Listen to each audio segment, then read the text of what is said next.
everybody, it's Mars, and in the spirit of October, I decided that I was going to try something.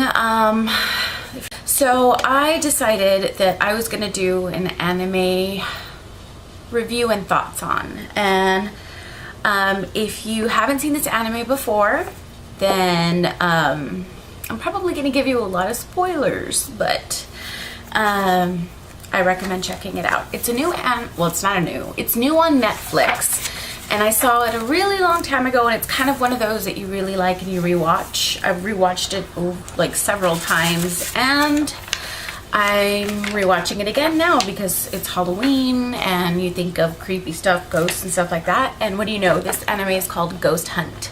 So I figured I would review it for those people that I have people that like watching these videos because they don't like scary anime, but they like hearing me talk about it. So there we go. So I'm gonna do this in parts. It's a 25 series, but it's 25 episodes, but it goes in parts. And in the episodes, there's like part 1, part 2, part 3 of the first episode, etc. So there's a total of 8 stories. And I will be discussing the first story, which is the first 3 episodes of Ghost Hunt. Ghost Hunt, it's new. They started putting it on the Sci-Fi Channel. So just in case you don't have Netflix, check out the Sci-Fi Channel. But it's Funimation, and they always make good stuff, and it's JC staff as well. Anyways, so the first story is called Evil Spirits All Over, ? And the way that this is set up is that in the first episode, the way that they open up the series is that there's 3 high school girls sitting in a dark classroom, and they're telling ghost stories. And I'm not sure if you're familiar with, I don't know if it's Asian culture or if it's just an anime that I see this, but they tend to have, whenever they're telling ghost stories, these girls have flashlights that kind of look like glow sticks.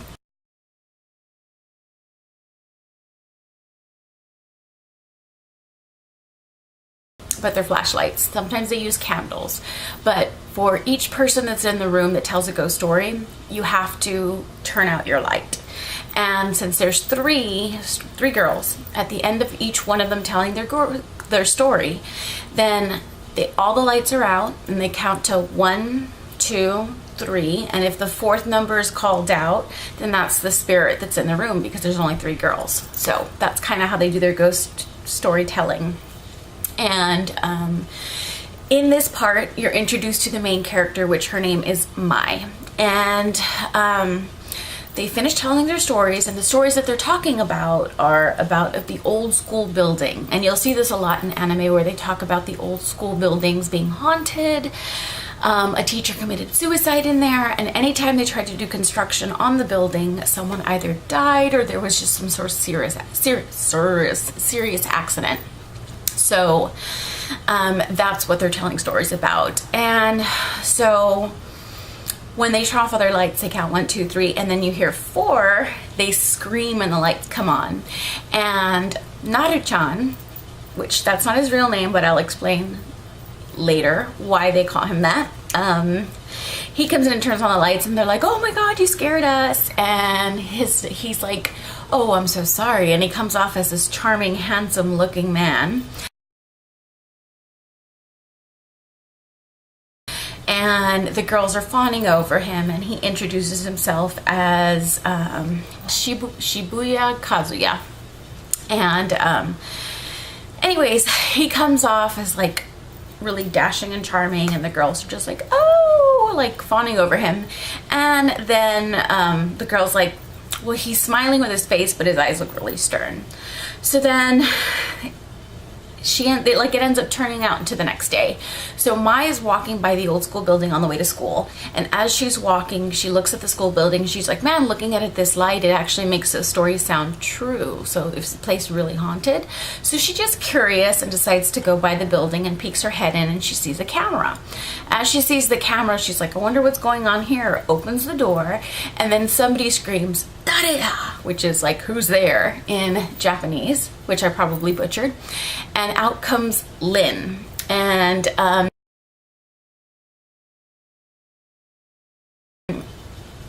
he seems very mysterious. He's got his hair covering one eye, and Mai freaks out.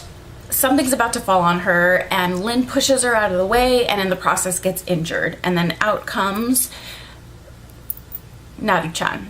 Now, the reason she calls him Naru-chan is because he's a narcissist. So she calls him Naru-chan. And that's what I'll refer to from now on, because that's what they call him throughout the series. So then she apologizes, doesn't know what they're doing there, and when she tries to help Lin up, Lin like smacks her away and says, I don't need your help, kind of like saying like fuck off, kind of. And he's like, just because I'm feeling like I'm in a good mood, I'm gonna let you know that the class bell rang, so you're gonna be late. So she runs off to class, and then once she goes to class, her friends are talking about the ghost stories that they were telling, and then that's when one of her classmates by the name of Keiko, she's kind of like one of those people that's like dies for attention, so she lies and says that she's sensitive to spirits. And right when she's talking about it, she's like, do you know telling ghost stories are what brings spirits and blah blah blah blah blah. And so she's complaining to the girls, saying, you're the reason I've been having headaches because there's so many spirits in the old school building. And Naru-chan walks by, and Mai's like, hey, aren't you the guy from last night that I saw telling ghost stories and also in the old school building? Like, what are you doing here? He's like, oh, it's you. And then he asks Keiko, he's just like, so is it true? Like, what do you feel about the old school building? And she's like, they must have used it in the war because there's so many spirits over there. It's like if it was a hospital or something.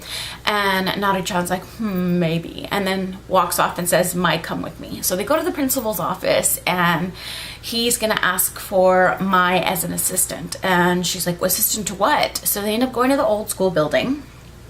And in the old school building, he's like, well, I am, we're doing a ghost hunt, a paranormal investigation on the old school building. And she's like, what?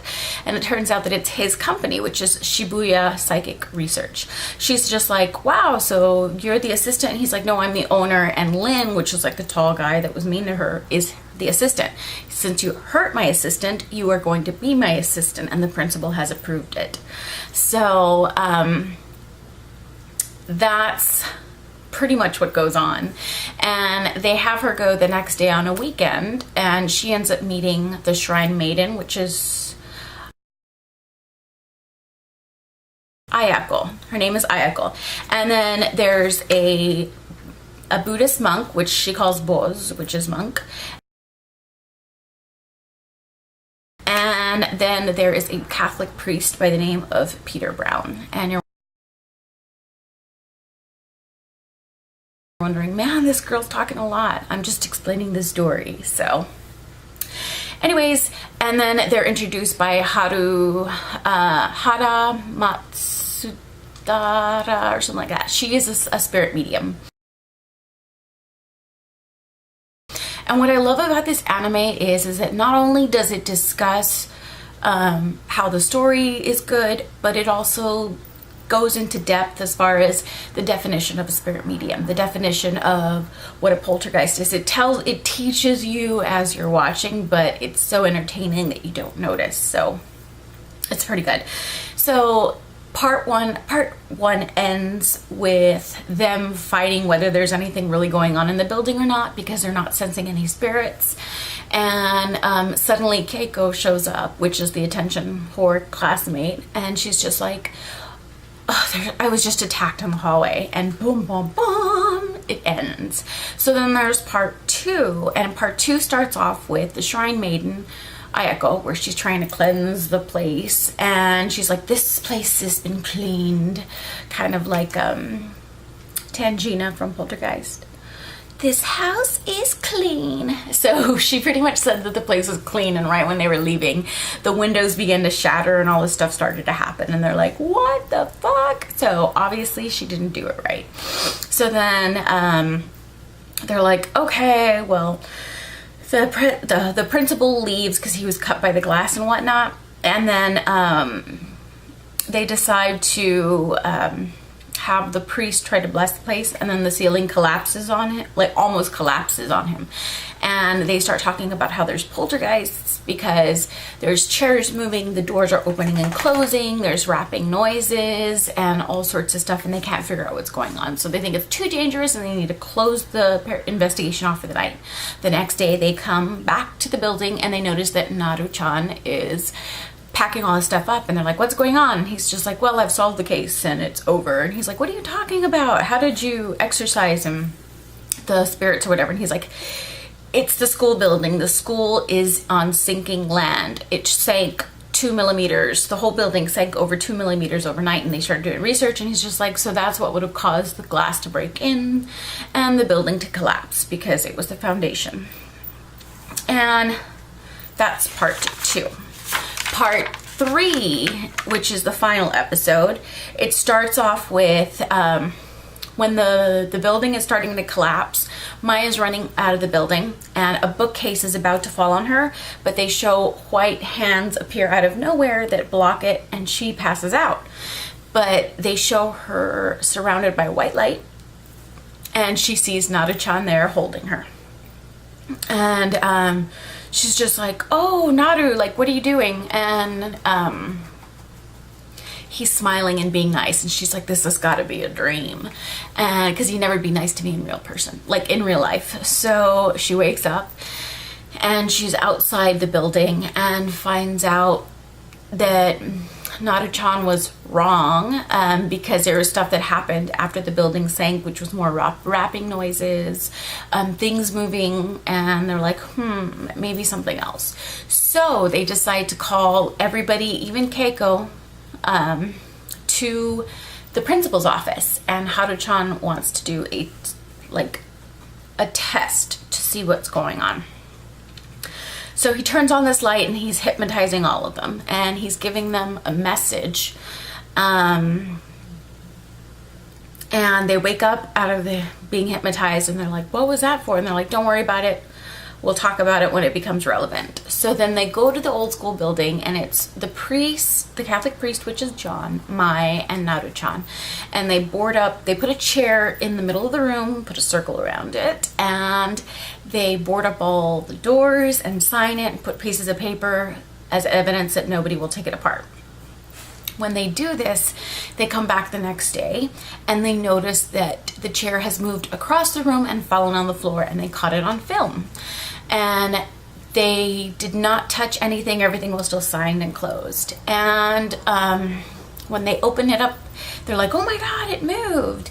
And the reason that like everything is going on, and if you're gonna watch this show, just stop watching now, because I'm about to give you the ending of the story.